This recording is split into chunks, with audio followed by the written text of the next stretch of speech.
Grandfathering, specifically grandfathering of conflicted payments, has led to much debate since the introduction of the Future of Financial Advice reforms earlier this year. To discuss this issue and possible next steps is FPA's Dante De Gori. Welcome, Dante. Thanks for having me. No problem.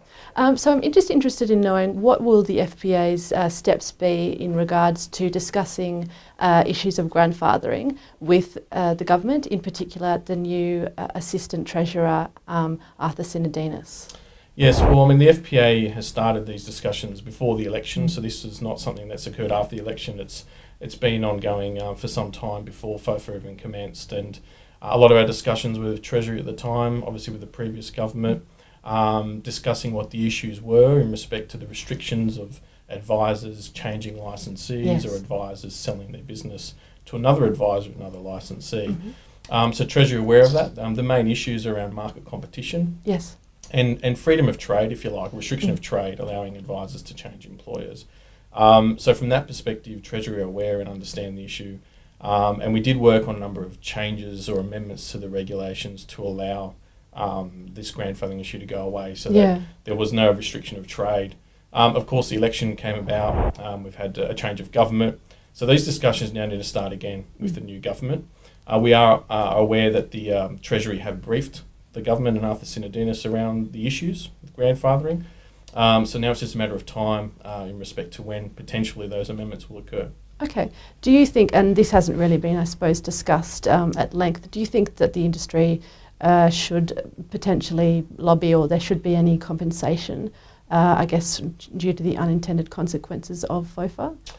Look, compensation is an interesting one. To be honest, I'll leave that for the lawyers. But, obviously there is the issue of rights of property and protection of property rights under the Constitution. And so any legislation that sort of restricts that or affects one's entitlement to property, then there is issue of compensation. And that was heavily discussed during the FOFA negotiations. Yes. In terms of unintended consequences, legislation changes in all sectors and all industries. And the idea, of course, is to change from the current scenario to a new scenario. If there are any unintended consequences, what we're asking for is that the government consider what they are, the implications of those, and consider amendments. And I think, in particular, the FPA is wanting to make sure that as FOFA has been rolled out since 1 July, we are getting feedback from members, advisors and licensees about the practical implications, some of them unintended and perhaps some are. And that feedback we'd like to pass on to the government to consider, and the regulator to consider possible amendments so that those particular unintended consequences can go away. Yeah, absolutely. Has the FPA already met with the new Assistant Treasurer? We haven't met with him yet. We've made contacts with both his office, Parliamentary Secretary Office, of Minister Stephen Tribo. Okay. So hopefully we're in negotiation of dates at the moment, and hopefully we'll be in front of them in the next few weeks. Okay. We've also made contact with Treasury, so we understand that the briefings have occurred. And the next stage, of course, is meeting with the Minister and getting these issues in front of him. Not only the issues of grandfathering, but some of the other issues around FOFA, in particular the 16 recommendations that the coalition proposed before the election. And we would like to look at those a bit further now, because obviously if they're going to implement those, well, what are they actually going to be? And what are the implications of those particular amendments?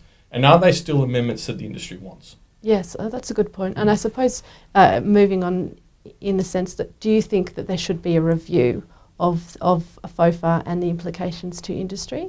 Yes. By government? Yes, absolutely. I think it's quite sensible with any piece of regulatory changes, and something specifically as big as FOFA, which was very, very large in respects to its implications. The FPA would be asking for that within the first 2 years, that there'd be a review of the FOFA measures, how they've worked, all these unintended consequences that we sort of discussed, and what changes may be needed in order to correct them and to make things work more smoothly.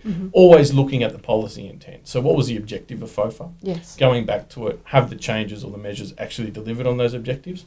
And if they haven't, then what needs to be done to correct them? The Assistant Treasurer has also been making comments in the public domain about the self-managed super fund sector, specifically on the back of the RBA's comments that the increased take-up of SMSFs could create a property bubble.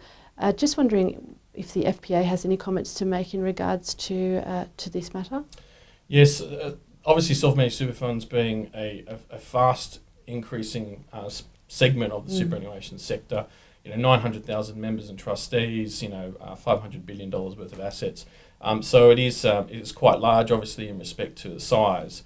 The concern that we have at the moment, the discussion around property and self-managed super funds, is we need to firstly get the information, the facts right in respect to the amount of property that's being purchased, but also the amount of property that's been leveraged or leveraged against in order to buy that property. The concern from an FPA's perspective is about the suitability of the advice. Yep. And what is often missed in the discussion is not whether or not the property is suitable, which of course is a requirement and needs to be considered, but is the self-managed super fund in itself suitable for the client? There are actually two decision points here, not one. And often what we're finding is that the concern we have is that many consumers are being sold the dream of the property, and they've been the emotional decision to purchase that property, and they've been sold on the fact that in order for them to get that dream, they need to go and get a self-managed super fund. Yes. And so there's been pressure placed on accountants and financial planners to set up the self-managed super fund and disregard the suitability of that self-managed super fund. And our members in particular need to consider whether or not the self-managed super fund in itself is in the client's best interest, irrespective of the property purchase. And I think that's sometimes overlooked, and our members need to consider that, and there should be some effort around removing the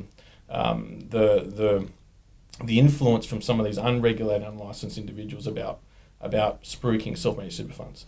Their only concern is to sell the property. They couldn't care less whether the self-managed super funds are right for the client, and I think this is a real big problem. Are you having discussions with ASIC in regards to this, or engaging with your members over this matter?